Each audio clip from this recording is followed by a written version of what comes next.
दोस्तों, अगर आपको भी भारत और इंग्लैंड के बीच खेले जा रहे 5वें टेस्ट मैच के तीसरे दिन का महामुकाबला पसंद आया हो तो इस वीडियो को एक लाइक जरूर कीजिएगा। आज की इस वीडियो का लाइक टारगेट सिर्फ 700 लाइक्स है, तो लाइक करना बिल्कुल ना भूलें। तो चलिए बिना किसी देरी के फटाफट इस रोमांचक हाइलाइट्स को शुरू करते हैं। दोस्तों, भारत और इंग्लैंड के बीच खेले जा रहे इस निर्णायक टेस्ट मैच के तीसरे दिन का खेल शुरू हुआ।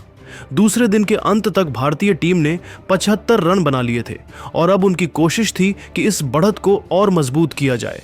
क्रीज पर थे यशस्वी जायसवाल और आकाशदीप। तीसरे दिन शुरुआत में इंग्लैंड के गेंदबाजों ने खतरनाक गेंदबाजी का प्रदर्शन किया, लेकिन भारतीय बल्लेबाजों ने ऐसा पलटवार किया कि उनकी तूफानी बल्लेबाजी को देखकर इंग्लैंड की टीम थर थर कांपने लगी और अंत में जो कुछ हुआ उसने सबको हैरान कर दिया। तीसरे दिन का खेल शुरू हुआ तो इंग्लैंड के कप्तान ऑली पोप ने विकेट की तलाश में गेंदबाजी करने के लिए जोश टंग को भेजा। स्ट्राइक पर थे यशस्वी जायसवाल। पहली गेंद को जायसवाल ने शानदार अंदाज में डिफेंस किया, लेकिन दूसरी गेंद पर उन्होंने एक सिंगल लेकर स्ट्राइक आकाशदीप को दे दी। आकाशदीप ने तीसरी गेंद को स्क्वायर लेग की दिशा में धकेल दिया और तेजी से 2 रन पूरे किए। चौथी गेंद पर टंग ने एक खतरनाक बाउंसर फेंकी, जिसे आकाशदीप ने झुककर जाने दिया। ओवर की अंतिम गेंद पर आकाशदीप ने शानदार कवर ड्राइव लगाकर चौका जड़ दिया। इस ओवर से कुल 7 रन आए। अब टीम इंडिया का स्कोर था 20 ओवर में 2 विकेट के नुकसान पर 62 रन। अगले ओवर में क्रिस वॉक्स गेंदबाजी करने आए, लेकिन जायसवाल पूरी तरह से सेट लग रहे थे।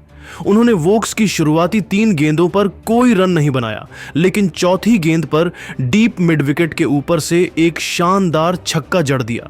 यह छक्का 92 मीटर का था। इस छक्के के साथ ही जायसवाल ने इंग्लैंड के गेंदबाजों पर दबाव बनाना शुरू कर दिया। वॉक्स ने इस ओवर में 6 रन दिए। 25वें ओवर में गेंदबाजी करने आए गस एटकिंसन। जायसवाल और आकाशदीप ने समझदारी से बल्लेबाजी करते हुए सिंगल और डबल्स चुराए। इस ओवर में एटकिंसन ने कुल 4 रन दिए। अब टीम इंडिया का स्कोर था 25 ओवर में 2 विकेट के नुकसान पर 101 रन। जायसवाल 65 रन और आकाशदीप 15 रन बनाकर खेल रहे थे। दोनों के बीच अच्छी साझेदारी पनप रही थी। 30वें ओवर में कप्तान ओली पोप ने फिर से जोश टंग को अटैक पर लगाया।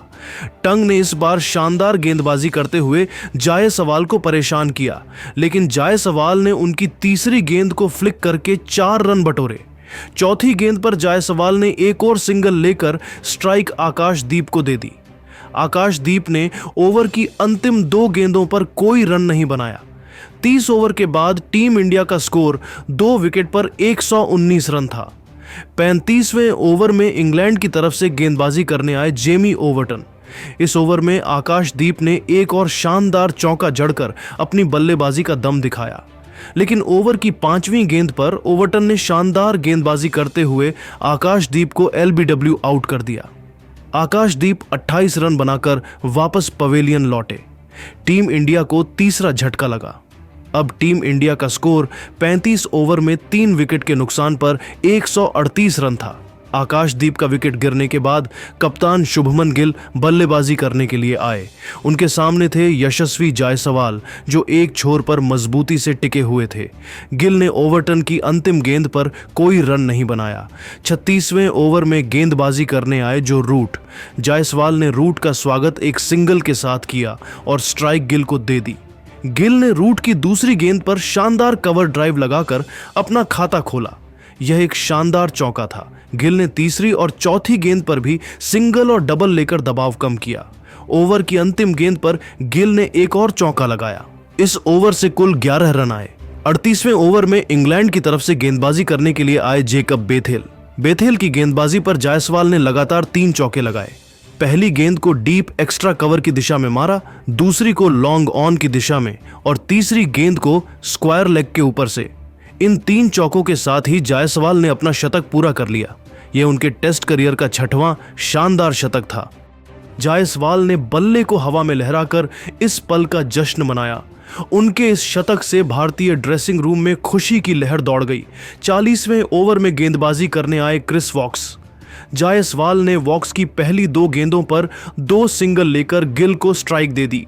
गिल ने वॉक्स की तीसरी गेंद पर शानदार छक्का लगाकर अपने इरादे साफ कर दिए। चौथी और 5वीं गेंद पर गिल ने सिंगल लिए। ओवर की अंतिम गेंद पर जायसवाल ने एक शानदार चौका लगाया। इस ओवर में कुल 13 रन आए। लंच तक टीम इंडिया का स्कोर 3 विकेट के नुकसान पर 198 रन था। यशस्वी जायसवाल 108 रन बनाकर और शुभमन गिल 25 रन बनाकर क्रीज पर डटे हुए थे। लंच के बाद का खेल शुरू हुआ। भारतीय टीम अब अपनी बढ़त को और मजबूत करना चाहती थी। क्रीज पर थे यशस्वी जायसवाल और शुभमन गिल।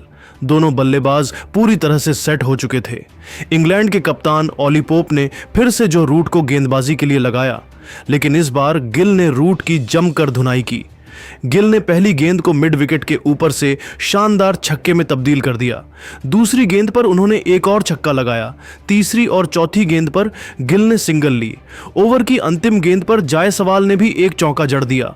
इस ओवर से कुल 18 रन आए। अब टीम इंडिया का स्कोर 41 ओवर में 3 विकेट के नुकसान पर 216 रन था। 45वें ओवर में गेंदबाजी करने आए क्रिस वॉक्स। वॉक्स ने शानदार गेंदबाजी की, लेकिन गिल ने उनके ओवर की अंतिम गेंद पर एक और शानदार छक्का जड़ दिया। इस छक्के के साथ ही गिल ने अपना अर्धशतक भी पूरा कर लिया।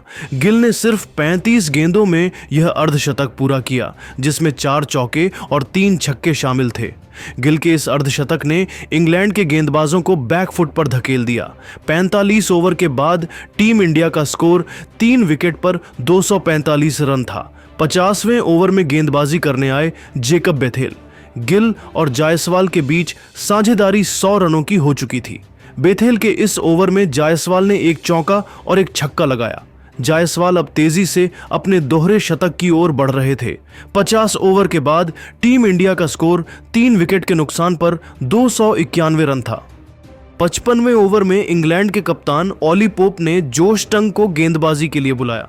जोश टंग ने इस ओवर में अच्छी गेंदबाजी की और सिर्फ 2 रन दिए, लेकिन अगले ओवर में गिल ने क्रिस वॉक्स की गेंद पर 2 लगातार छक्के लगाकर अपनी फॉर्म का प्रदर्शन किया। गिल अब 90 के पार पहुंच चुके थे।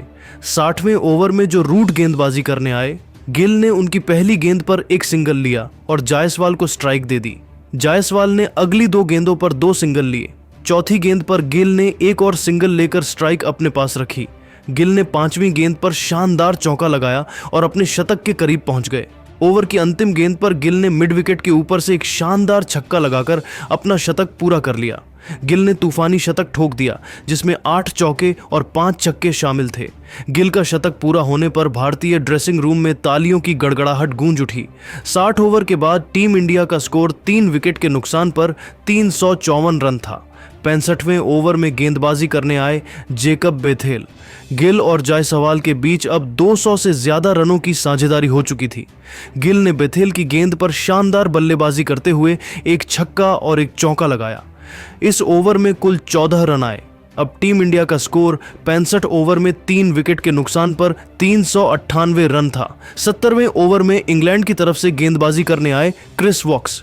वॉक्स ने इस ओवर में अच्छी गेंदबाजी की, लेकिन ओवर की 5वीं गेंद पर जायसवाल ने एक शानदार कवर ड्राइव लगाकर चौका जड़ दिया। यह चौका 80 मीटर का था। ओवर की अंतिम गेंद पर जायसवाल ने सिंगल लिया। चायकाल तक टीम इंडिया का स्कोर 70 ओवर में 3 विकेट के नुकसान पर 421 रन था। जायसवाल 175 रन और शुभमन गिल 140 रन बनाकर क्रीज पर डटे हुए थे। चायकाल के बाद का खेल शुरू हुआ। भारतीय टीम अब अपनी बढ़त को 400 से ऊपर ले जा चुकी थी और इंग्लैंड के गेंदबाजों पर पूरी तरह से हावी हो चुकी थी। के कप्तान ओली पोप ने एक बार फिर से जोश टंग को गेंदबाजी के लिए लगाया, लेकिन टंग के इस ओवर में शुभमन गिल ने लगातार 2 चौके लगाकर उनकी लय को बिगाड़ दिया।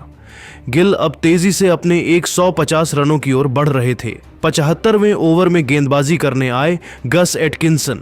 एटकिंसन ने इस ओवर में शानदार गेंदबाजी का नजारा पेश किया और सिर्फ 2 रन दिए, लेकिन अगले ओवर में गिल ने फिर से आक्रामक रुख अपनाया और एटकिंसन की गेंद पर एक शानदार छक्का जड़ दिया। इस छक्के के साथ ही गिल 147 रनों तक पहुंच गए। 78वें ओवर में गेंदबाजी करने आए जो रूट ने अपनी ऑफ स्पिन से जायसवाल को परेशान किया। लेकिन जायसवाल ने उनकी तीसरी गेंद को डीप मिड विकेट के ऊपर से छक्का लगाकर अपने इरादे साफ कर दिए। इस छक्के के साथ ही जायसवाल ने अपने दोहरे शतक की ओर एक और कदम बढ़ाया। 80वें ओवर में इंग्लैंड के कप्तान ओली पोप ने गेंदबाजी करने के लिए जोश टंग को बुलाया। जोश टंग ने इस ओवर में अच्छी गेंदबाजी की और दोनों बल्लेबाजों को शांत रखा। इस ओवर में सिर्फ 3 रन आए। 88 ओवर के बाद टीम इंडिया का स्कोर 3 विकेट पर 456 रन था। 50वें ओवर में गेंदबाजी करने आए क्रिस वॉक्स ने इस ओवर में गिल को परेशान किया, लेकिन ओवर की चौथी गेंद पर गिल ने एक शानदार कवर ड्राइव लगाकर चौका जड़ दिया। लेकिन ओवर की 5वीं गेंद पर वॉक्स ने शानदार वापसी करते हुए शुभमन गिल को LBW आउट कर दिया। गिल 147 रनों की शानदार पारी खेलकर वापस पवेलियन लौटे। गिल ने अपनी इस पारी में 11 चौके और 7 छक्के लगाए। टीम इंडिया को चौथा झटका लगा। अब टीम इंडिया का स्कोर 85 ओवर में 4 विकेट के नुकसान पर 459 रन था। गिल का विकेट गिरने के बाद नए बल्लेबाज करुण नायर मैदान पर आए। उनके सामने थे यशस्वी जायसवाल, जो 192 रन बनाकर क्रीज पर डटे हुए थे। नायर ने आते ही एक सिंगल लेकर अपना खाता खोला। 90वें ओवर में गेंदबाजी करने आए जेमी ओवरटन ने नायर को परेशान किया, लेकिन नायर ने अपनी समझदारी का परिचय देते हुए ओवर की अंतिम गेंद पर एक शानदार चौका जड़ दिया। नायर ने इस चौके के साथ ही इंग्लैंड के गेंदबाजों को अपने आने का संदेश दिया। 90 ओवर के बाद टीम इंडिया का स्कोर 4 विकेट पर 481 रन था। 95वें ओवर में गेंदबाजी करने आए जोश टंग ने नायर को परेशान किया, लेकिन नायर ने उनके ओवर की अंतिम गेंद पर एक शानदार छक्का लगाकर अपने इरादे साफ कर दिए। नायर अब अपनी लय में आ चुके थे। 98वें ओवर में गेंदबाजी करने आए क्रिस वॉक्स। जायसवाल और नायर के बीच अच्छी साझेदारी पनप रही थी, लेकिन ओवर की 5वीं गेंद पर क्रिस वॉक्स ने यशस्वी जायसवाल को जो रूट के हाथों कैच आउट करवा दिया। जायसवाल 198 रनों की शानदार पारी खेलकर पवेलियन लौटे। वह अपने दोहरे शतक से सिर्फ 2 रन से चूक गए। टीम इंडिया को 5वां झटका लगा। अब टीम इंडिया का स्कोर 98 ओवर में 5 विकेट के नुकसान पर 489 रन था। यशस्वी जायसवाल का विकेट गिरने के बाद नए बल्लेबाज रविंद्र जडेजा मैदान पर आए।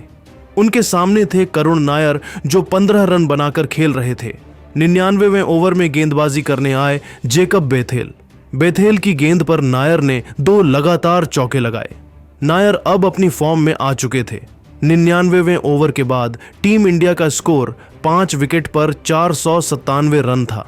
100वें ओवर में गेंदबाजी करने आए जेमी ओवरटन ने इस ओवर में अच्छी गेंदबाजी की, लेकिन ओवर की 5वीं गेंद पर नायर ने एक शानदार छक्का जड़कर अपने अर्धशतक के करीब पहुंच गए।